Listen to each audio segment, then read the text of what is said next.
Hello class 11th। तो आज आणविक कक्षक सिद्धांत है, उसमें जो हमने ऊर्जा स्तर आरेख बनाया था उन तत्वों के लिए जिनमें इलेक्ट्रॉनों की संख्या, जो इससे पहले हमने ऊर्जा स्तर आरेख बनाया है, किन के लिए बनाए हैं? जिनमें इलेक्ट्रॉनों की संख्या 14 से कम होती है। यानी जिन अणुओं में इलेक्ट्रॉनों की संख्या 14 से कम होती है उनके लिए हम आणविक ऊर्जा स्तर आरेख बना चुके हैं। अब हम कुछ उदाहरण लेंगे उसी के आधार पर, उसी ऊर्जा स्तर के आरेख पे। जैसे पहला H2 अणु है, आप बुक में देखना, आपको H2 अणु का ऊर्जा स्तर आरेख मिलेगा। तो जैसे हम जानते हैं हाइड्रोजन अणु का जो निर्माण है वह हाइड्रोजन के 2 परमाणुओं से होता है ना। हाइड्रोजन के 2 परमाणु संयोग करते हैं तो वो H2 के एक अणु का निर्माण करते हैं। और आपको पता है कि प्रत्येक हाइड्रोजन के पास एक 1s कक्षक होता है जिसमें एक इलेक्ट्रॉन होता है।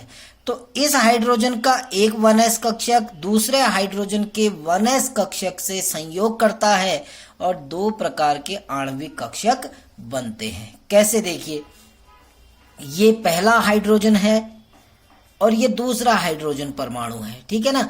ये इस हाइड्रोजन का 1s कक्षक है, ये दूसरे हाइड्रोजन का 1s कक्षक है। लगभग बराबर दूरी, बराबर एक ही प्लेन में रखे जाएंगे, समान उस पर, ताकि इन दोनों की ऊर्जा क्या हो? बिल्कुल बराबर हो। ये ऊर्जा का बढ़ता हुआ क्रम है, ऊपर को ऊर्जा बढ़ रही है। तो ये दोनों लगभग एक दूसरे के समांतर हैं, तो इसका मतलब है कि ये दोनों की ऊर्जा बराबर है।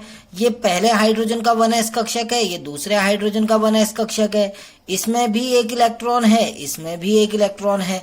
तो जब दोनों हाइड्रोजन के 1s कक्षक आपस में संयोग करते हैं तो वो 2 प्रकार के आणविक कक्षक बनाते हैं। ये पहले हम पढ़ चुके हैं। एक जिसकी ऊर्जा कम होती है, जिसको आबंधी आणविक कक्षक कहते हैं। एक जिसकी ऊर्जा ज्यादा होती है, जिसको प्रति आबंधी आणविक कक्षक कहते हैं। अब इलेक्ट्रॉन कितने हैं? देखिए, एक और एक 2। तो इलेक्ट्रॉन हुंड के नियम के अनुसार बढ़ते हैं, तो 2 के 2 इलेक्ट्रॉन नीचे जाएंगे। इस कक्षक को कहेंगे सिग्मा 1s, इस कक्षक को कहेंगे सिग्मा स्टार 1s।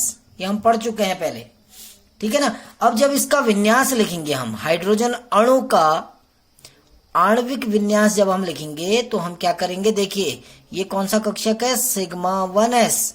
और सिग्मा 1s में कितने इलेक्ट्रॉन हैं? 2। दूसरा कक्षक खाली है तो उसको हम नहीं लिखते हैं। ये हाइड्रोजन के अणु का विन्यास है। हाइड्रोजन के परमाणु का विन्यास होता है 1s1, लेकिन हाइड्रोजन के अणु का विन्यास क्या हो गया? सिग्मा 1s2, ठीक है ना। अब आबंध कोटि निकालते हैं। देखिए, आबंध कोटि, बहुत सारी चीजें पता चलती है। देखिए, हमको इससे क्या क्या पता चलती हैं। सबसे पहला हमको विन्यास मिल गया, नंबर फर्स्ट। दूसरा, हम आबंध कोटि निकालेंगे। आबंध कोटि निकालने का सूत्र आपको बताया है, NB माइनस NA/2। इसका मतलब है बॉन्डिंग कक्षक में इलेक्ट्रॉन माइनस एंटी बॉन्डिंग कक्षक में इलेक्ट्रॉन बट्टे 2। तो आपको पता है बॉन्डिंग कक्षक में कितने इलेक्ट्रॉन हैं? 2। एंटी बॉन्डिंग में कितने हैं? 0 बट्टे 2, यानी कितना आ गया? 1। आबंध कोटि कितनी आई? 1, यानी हाइड्रोजन और हाइड्रोजन के बीच में सिंगल बॉन्ड बनेगा, यह हाइड्रोजन का हुआ, ठीक है ना। अब आप तीसरा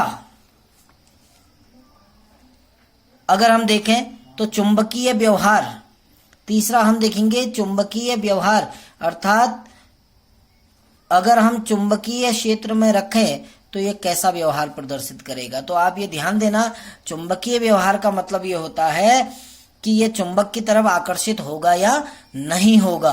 तो ये ध्यान देना कि क्योंकि इसमें कोई भी अयुग्मित इलेक्ट्रॉन नहीं है। देखो, ये दोनों इलेक्ट्रॉन युग्मित हैं और इसमें तो इलेक्ट्रॉन है ही नहीं। तो जहां इलेक्ट्रॉन युग्मित होते हैं, युग्मित इलेक्ट्रॉन है, और जहां युग्मित इलेक्ट्रॉन होते हैं वो अणु प्रतिचुंबकीय होता है। वो होता है प्रतिचुंबकीय, अर्थात चुंबक द्वारा प्रतिकर्षित होता है, आकर्षित नहीं होता, ठीक है ना। अब हम दूसरा उदाहरण लेते हैं। ये तो हाइड्रोजन अणु लिया हमने, ठीक है ना। अब हम हीलियम का अणु लेते हैं। देखिए, 2 उदाहरण बता रहा हूं आपको, बाकी आप बुक में देखना। आपको हीलियम का अणु, अब हीलियम के अणु का निर्माण, हीलियम के 2 परमाणुओं से होता है। अब ये ध्यान देखना, जो हीलियम अणु होता है ये वास्तविक नहीं होता है, ये काल्पनिक अणु है। अभी ये क्यों काल्पनिक है देखो, आपको ये भी बताता हूं, इसी से हम समझेंगे। तो जब 2 हीलियम के परमाणु आपस में जुड़ते हैं तो वो हीलियम का अणु बनाते हैं, He2 बने ना, ये दोनों आपस में जुड़े और इन्होंने क्या बना दिया, He2। तो ये हीलियम का विन्यास क्या होगा, 1s2, इसका भी विन्यास क्या होगा, 1s2, यानी दोनों हीलियमों के पास क्या है, एक एक 1s कक्षक है।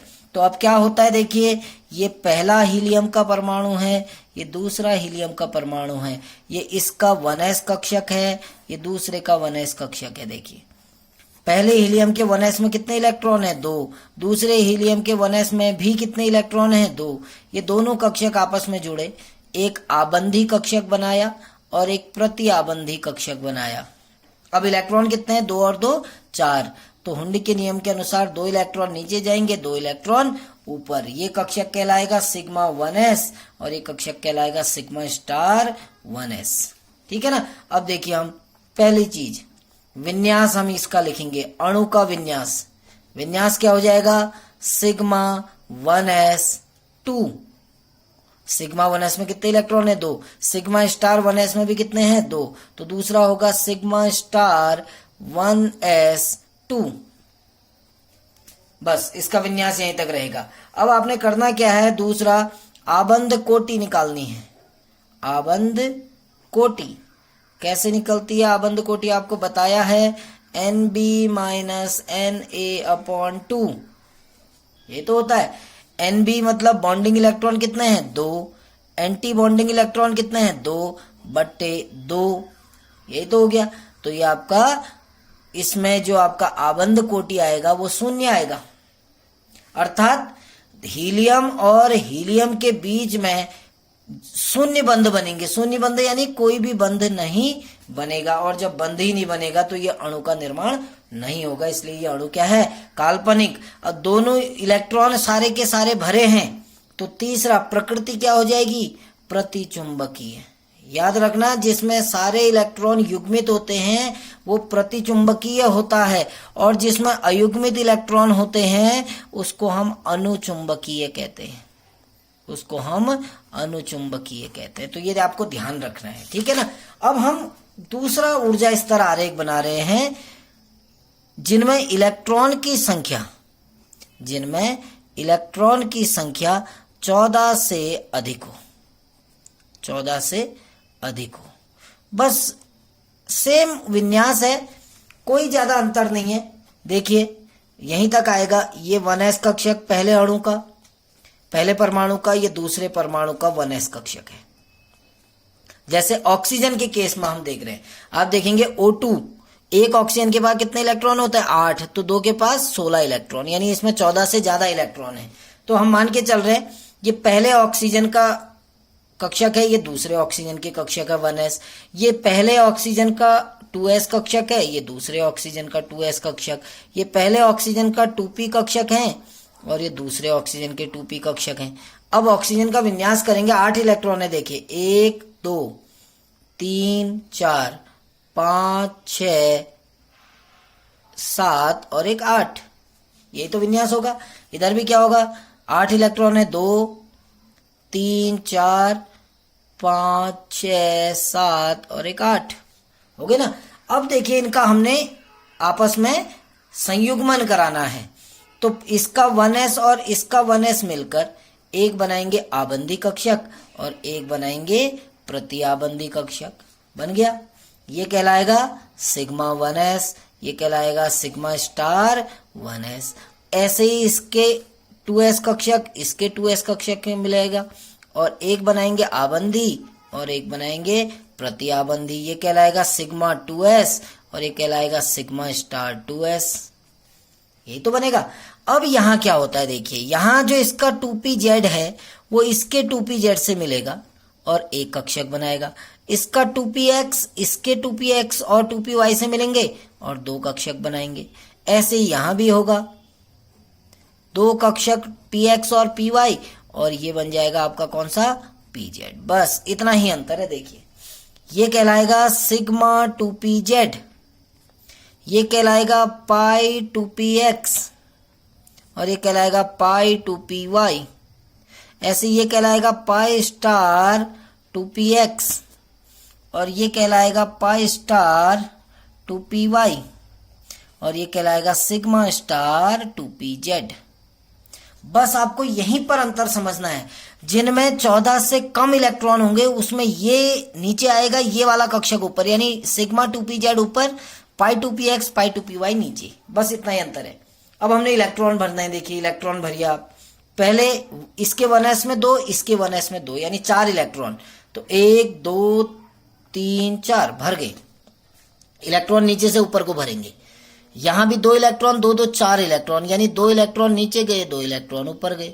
अब यहां कितने हैं? 4 4 8 इलेक्ट्रॉन हैं। तो 1 2, इन दोनों की ऊर्जा बराबर है तो इलेक्ट्रॉन एक एक करके जाएगा। 3 4 5 6 7 और 1 8, ये इलेक्ट्रॉन भर गए। अब इसका विन्यास लिखेंगे। देखिए हम इसका विन्यास लिखेंगे। किसका? ऑक्सीजन के अणु का। तो सबसे पहला कक्षक कौन सा है? Sigma 1s। पहला कक्षक है सिग्मा 1s। कितने इलेक्ट्रॉन हैं? 2। और सिग्मा 1s है तो दूसरा क्या होगा? Sigma star 1s। इसमें भी कितने इलेक्ट्रॉन होंगे? 2। इसके बाद क्या आएगा? Sigma 2s। अब कौन सा आएगा? सिग्मा 2s और कितने इलेक्ट्रॉन है? 2। उसके बाद सिग्मा स्टार 2s, इसमें भी कितने इलेक्ट्रॉन हैं? 2। अब इसके बाद क्या है? देखिए सिग्मा 2pz। उसके बाद क्या आता है आपका?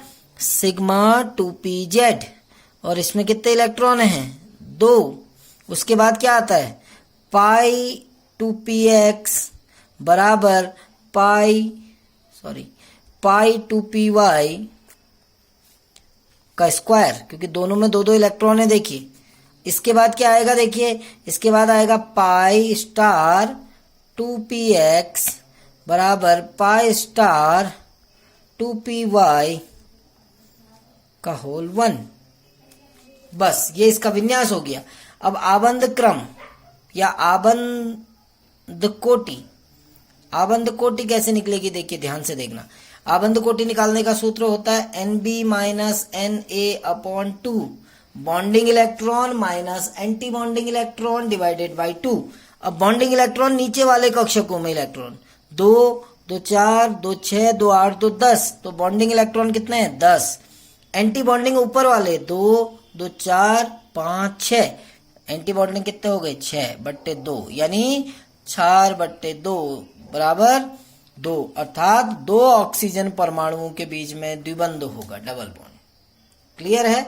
अब आपको देखना है। देखो दूसरा, चुंबकीय प्रकृति। अब आप देखिए चुंबकीय प्रकृति में ऑक्सीजन के पास कितना युग्मित इलेक्ट्रॉन है? देखिए 2। ये भी अयुग्मित है, ये भी अयुग्मित है। तो क्योंकि अयुग्मित इलेक्ट्रॉन है तो इसकी प्रकृति कैसी होगी? चुंबकीय प्रकृति होगी। कल कुछ और उदाहरण लेके आएंगे, तब तक के लिए थैंक यू।